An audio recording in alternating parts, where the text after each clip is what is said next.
बिस्मिल्लाहिर्रहमानिर्रहीम। अस्सलाम वालेकुम नाज़रीन, आप यूट्यूब चैनल देख रहे हैं। मैं इमरान ख़ान। भारत के हवाले से ख़बरें और बहुत इंपॉर्टेंट है।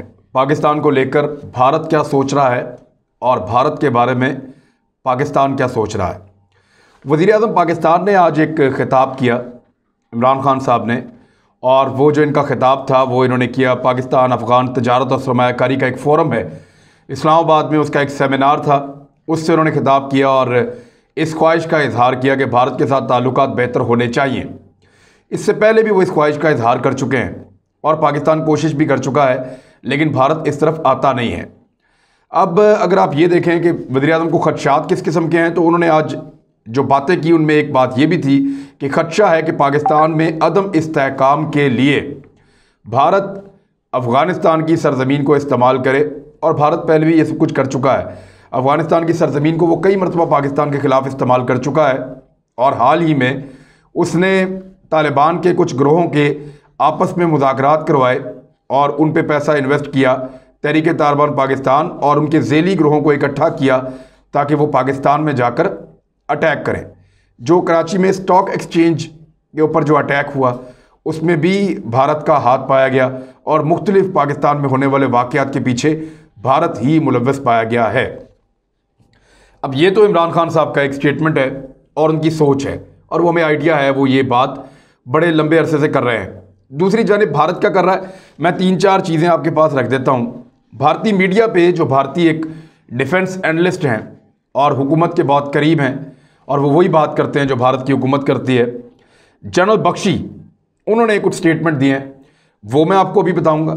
दूसरा, अजीत डवल जो नेशनल सिक्योरिटी एडवाइज़र हैं नरेंद्र मोदी के, और भारत रॉ के भी वो रहे हैं सरबराह, और भारत की फ़ौज के साथ और भारत की हुकूमत के दरमियान एक ब्रिज के तौर पे ये आदमी काम कर रहा है। और जितने भी हालात इस वक्त जिस नहज में पहुँचे हैं उसमें अमित शाह के साथ साथ अजीत डवल का एक बहुत बड़ा हाथ है। ये नरेंद्र मोदी का, आप इसको राइट हैंड कह सकते हैं, और भारत की इस वक्त जो दुर्गत बन रही है दुनिया में, उसके पीछे इस आदमी की प्लानिंग है। अजीत डवल ने जो स्टेटमेंट दिया है वो बड़ा मानी खेज है, पहले उस पर बात करते हैं। अजीत डवल ने कहा कि हम ना सिर्फ अपनी सरजमीन पर लड़ेंगे बल्कि वहाँ भी लड़ेंगे जहाँ से हम ख़तरा महसूस करेंगे या जहाँ से हमारे मफाद को ख़तरा होगा। अब ये एक परमार्थ निकेतन आश्रम है ऋषिकेश में, उनका एक इलाका है, वहाँ पे इसने ख़िताब किया अजीत डवल ने, और ये कहा कि हम पहले हमला नहीं करते, मगर अब जो मौजूदा हालात हैं उनमें सिक्योरिटी खदशात से निपटने के लिए हमें ऐसा करना पड़ेगा। ये एक खुली धमकी है पाकिस्तान को भी और चीन को भी। भारत या कोई भी मुल्क हमेशा ये कहता है कि हम जारहियत को रोकेंगे। हर मुल्क ये कहता है कि अगर हमारे ऊपर अटैक किया गया तो हम उसको रोकेंगे, अपनी सरजमीन का तहफ़्फ़ुज़ करेंगे। पाकिस्तान भी यही कहता है, चीन भी यही कहता है। चीनी सदर ने एक स्टेटमेंट भी दिया इस हवाले से कि हम, अगर हमारे ऊपर हमला किया गया तो हम उल्टा हमला कर देंगे। हमारी सरजमीन को अगर तकसीम करने की या उसको छीनने की कोशिश की गई तो हम हमला कर देंगे। और ये जो उन्होंने कहा, ये अमेरिका, ताइवान और भारत के हवाले से चीन के सदर के स्टेटमेंट को लिया जा रहा है। बड़ा खुलकर उन्होंने स्टेटमेंट दिया है, और इस स्टेटमेंट के बाद अब ये अजीत डवल का स्टेटमेंट आया है। स्टेटमेंट मैं आपको बता देता हूँ। भारत की एक नई डॉक्ट्राइन है जिसको न्यू इंडिया डॉक्ट्राइन का नाम दिया गया है, और अब वो कह ये रहे हैं कि we never became aggressor to serve our personal interest, we will surely fight on our soil as well as on foreign soil, but not for our personal interest but in the interest of परमार्थ spirituality. ये अपने देवता के बारे में कह रहे हैं, अपनी रूहानियत के बारे में बात कर रहा है। वो कह रहा है कि हमने कभी भी जारहियत नहीं दिखाई, ये भारत के बारे में कह रहा है अजीत डवल, लेकिन अपनी नई डॉक्ट्राइन को मुतारिफ कैसे करवा रहा है कि अपनी ज़ाती मफाद के लिए नहीं, लेकिन अब हम अपनी ज़मीन पर भी लड़ेंगे और दूसरों की सरजमीन पर जाकर भी लड़ेंगे, यानी हमला भी करेंगे। इसका दूसरा मतलब ये है कि अब हम हमला आवर होंगे। ये हमारी न्यू इंडिया की डॉक्ट्राइन है कि हम हमलावर होंगे, और ये हम किस लिए कर रहे होंगे, वो ज़ाती मफाद के लिए नहीं कर रहे होंगे, बल्कि ये हमारे जो देवता हैं परमार्थ, उनकी रूहानियत के लिए हम ये हमला कर रहे होंगे, तो भारत का जो एक नज़रिया है वो अब खुल के सामने आना शुरू हो गया है। मैंने आपको बहुत पहले बताया था, वो ये चाहते हैं कि तिब्बत के इलाके में जो चीन के अंदर मौजूद है, मानसरोवर लेक का एक इलाका है और एक मानसरोवर का इलाका है कैलाश का, वहाँ पे ये तीर्थ की यात्रा के लिए जाते हैं। इनके बकौल इनके जो शिव इनका भगवान है वो वहाँ से आया था, वो वहाँ से उसकी आगाज़ हुआ था उसकी तहरीक का, और वहाँ से उतरता हुआ वो फिर भारत में आया और यहाँ से नीचे तक आया। और यहाँ कटास राज में एक इलाका है कलरकहार के नज़दीक, जिसे वो कहते हैं कि यहाँ शिव का आंसू है।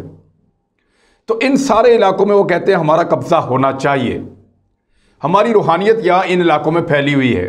अब ये वही बात कर रहा है, अजीत डबल वही बात कर रहा है कि हमें इन सारे इलाकों पर कब्ज़ा करना है, सिर्फ अपनी सरजमीन पर नहीं लड़ना बल्कि दूसरों की ज़मीनों पर जाके हमला भी करना है। और ये ज़ाती फ़ायदे के लिए नहीं, मजहबी फ़ायदे के लिए, उनकी अपनी जो रूहानियत है उसके फ़ायदे के लिए वो करने जा रहे हैं।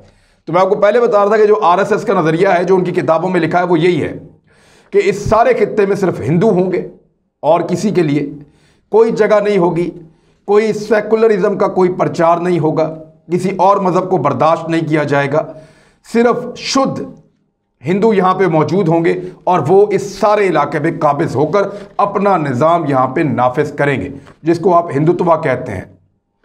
तो अजीत डबल उसी तरफ लेकर जा रहा है भारत को, और ये उसने स्टेटमेंट दे दिया। अब इससे भी अहम एक और स्टेटमेंट है, और ये मुख्तलिफ अखबारात में छपा है भारत में, जिसमें द इंडियन एक्सप्रेस के अंदर तो बड़ी वजाहत के साथ ये खबर आई, और उसमें बीजेपी यूपी का सदर है, नरेंद्र मोदी का बहुत करीबी आदमी है, और इसका नाम है स्वातंत्रा देव सिंह।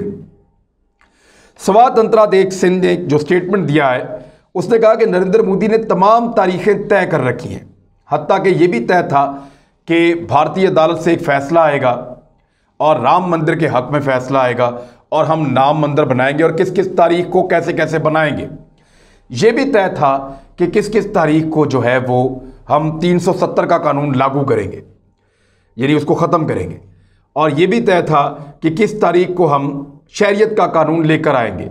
और नरेंद्र मोदी ने यह भी तय कर रखा है, बाकायदा तारीखें तय हैं कि कब पाकिस्तान के साथ युद्ध यानी जंग होगी और कब चीन के साथ युद्ध यानी चीन के साथ जंग होगी। ये स्वातंत्रा देव सिंह ने यह स्टेटमेंट दिया है, जो नरेंद्र मोदी का बहुत करीबी साथी है और यूपी का सदर है बीजेपी का। उसका ये स्टेटमेंट देने का मकसद क्या है? देखिए, आप अगर हिंदुओं को ज़रा थोड़ा समझें, इस वक्त कट्टर हिंदुओं की हुकूमत है भारत में, और वो चलते हैं अपने हिंदुत्व के एक नज़रिए के तहत। तो आपने फिल्मों में देखा होगा कि वो अपना एक जो है वो मुहूर्त निकालते हैं कि किस तारीख को कौन सा काम करना शुभ होगा या अशुभ होगा, यानी कौन सा काम किस तारीख को किया जाए तो ठीक होगा, किस तारीख को ना किया जाए तो ठीक होगा। तो इसलिए उन्होंने इन तमाम लड़ाइयों की तारीखें भी निकाल रखी हैं अपने उलूम के मुताबिक। उनका जो वेद का इल्म है, उनके जो पंडित बैठते हैं, उनसे नरेंद्र मोदी ने पूछा है कि कब हमें 370 को ख़त्म करना है, कब हमें शरीयत का कानून लेकर आना है, कब हमें राम मंदिर को बनाना है, और कब हमें पाकिस्तान से युद्ध करना है और चीन से युद्ध करना है। तो ये सारी चीज़ें, इनके मुहूर्त उन्होंने निकाल लिए हैं, और ये स्टेटमेंट बहुत करीबी नरेंद्र मोदी का साथी है, यूपी का सदर बीजेपी का स्वातंत्रा देव सिंह, उसने ये स्टेटमेंट दिया है। और अब भारत इस तरफ को चल रहा है।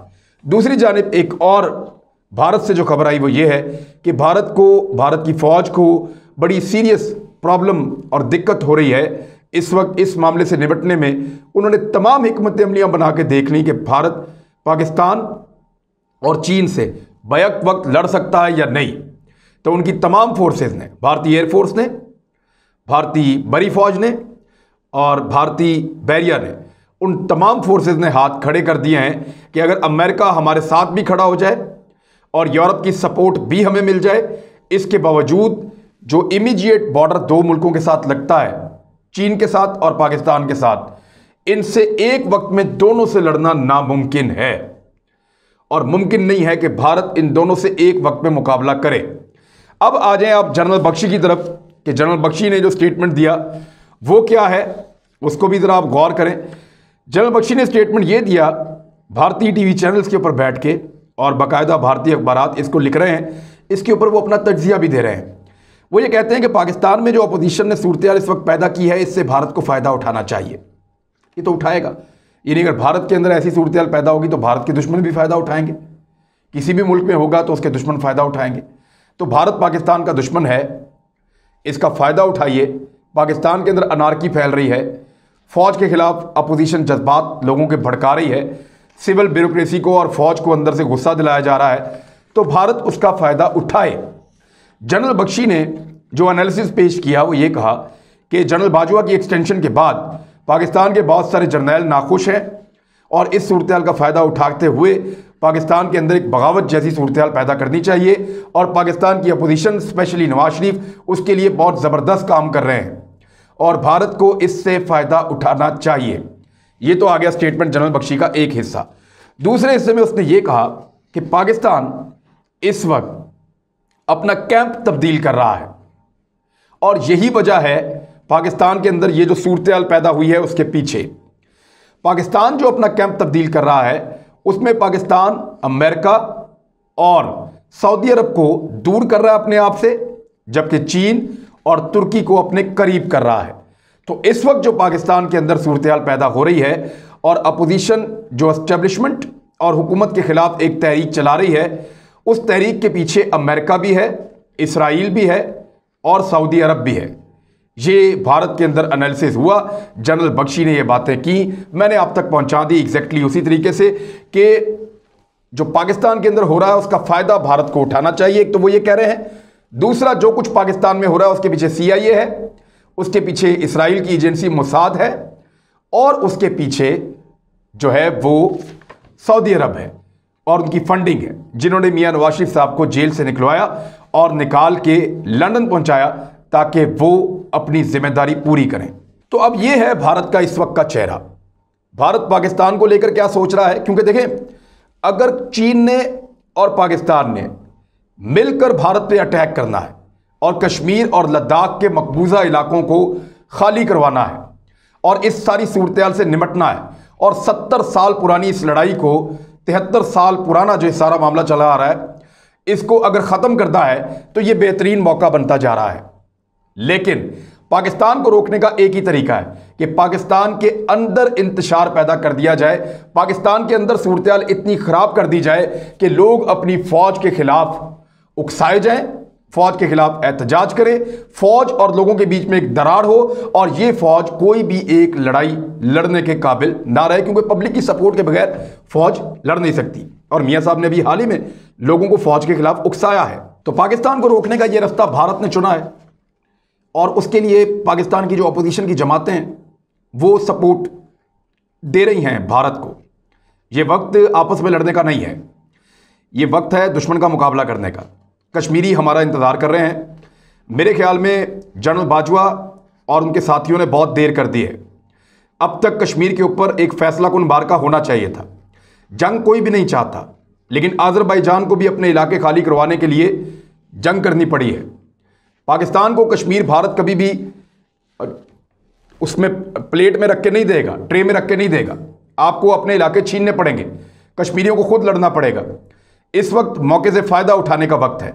चीन और भारत पहले ही अंगेज हो चुके हैं।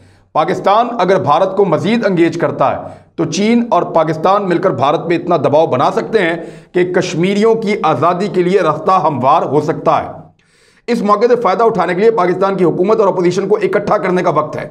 लेकिन बैनुल-अक़वामी सतह पे एक साजिश तैयार की गई है और उस साजिश में इस्तेमाल किया जा रहा है पाकिस्तान की अपोजिशन को और पाकिस्तान के इदारों के खिलाफ, खास तौर पे कौमी सलामती के इदारों के खिलाफ अवाम को उकसा के खड़ा करने का एक पूरा मंसूबा है। अब देखना यह है कि मंसूबा किसका कामयाब होता है। एक तरफ पाकिस्तान, चीन, तुर्की और उसके हमायती हैं, एक तरफ अमेरिका, सऊदी अरब, इंडिया और इसराइल और उनके हमायती हैं। आने वाले वक्त में इसका फैसला हो जाएगा। मैं जो पॉलिटिकल पाकिस्तान के अंदर सिचुएशन क्रिएट हो रही है, किसका क्या रोल है और कौन क्या कर रहा है, इसके ऊपर एक डिटेल वीडियो अभी मैं करता हूँ, आप अगली वीडियो वो देख पाएंगे। अब तक के लिए इतना ही, अपना ख्याल रखिएगा, हमारे चैनल का भी। अल्लाह हाफ़िज़।